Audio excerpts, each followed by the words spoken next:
Assalamualaikum warahmatullahi wabarakatuh guys. Hai, nama saya Revi Amanda.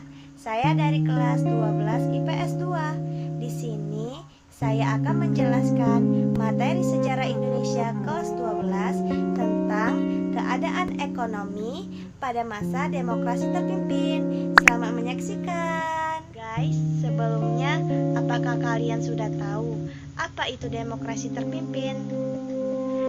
Demokrasi terpimpin sebelumnya didefinisikan sebagai sistem demokrasi yang dipimpin oleh hikmat kebijaksanaan dalam permusyawaratan perwakilan. Hal ini yang tercantum pada sila keempat Pancasila, yakni dasar negara kita.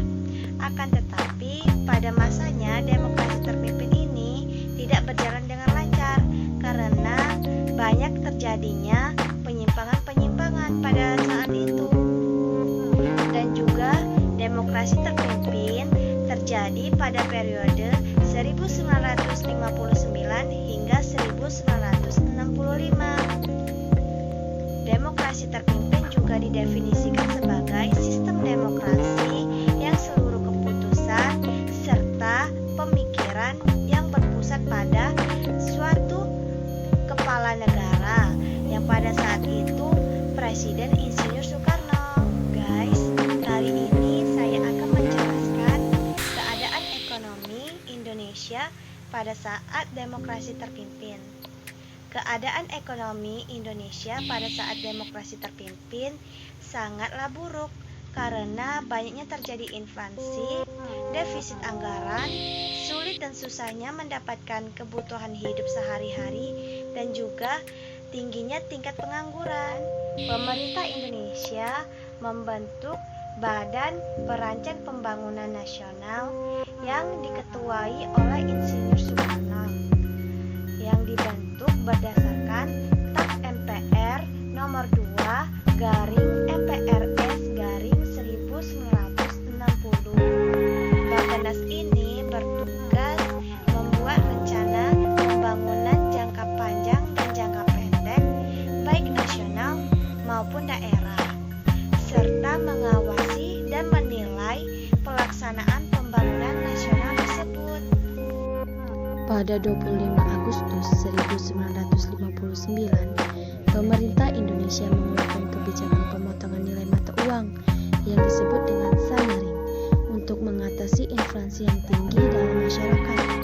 Tindakan ini didasari oleh peraturan pengganti Undang-Undang Nomor 3 Tahun 1959. Adapun isi kebijakan tersebut adalah sebagai berikut. 1.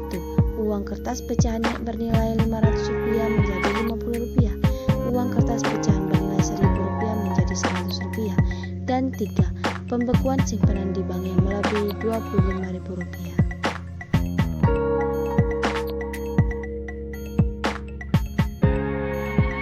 28 Maret 1963, pemerintah Indonesia mengeluarkan Deklarasi Ekonomi (DEKON) yang berisi 14 peraturan pokok perekonomian.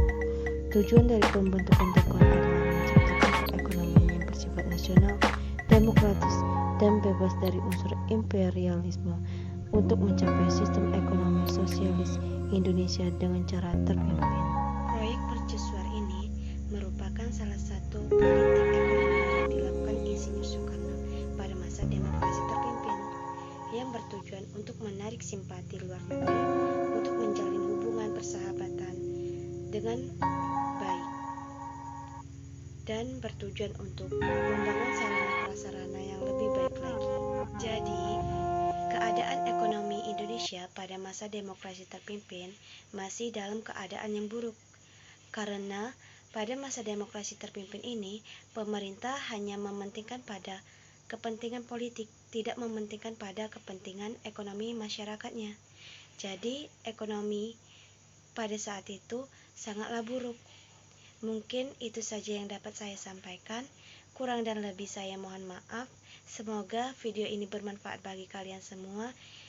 Saya akhiri. Wabillahi taufiq wal hidayah. Wassalamualaikum warahmatullahi wabarakatuh.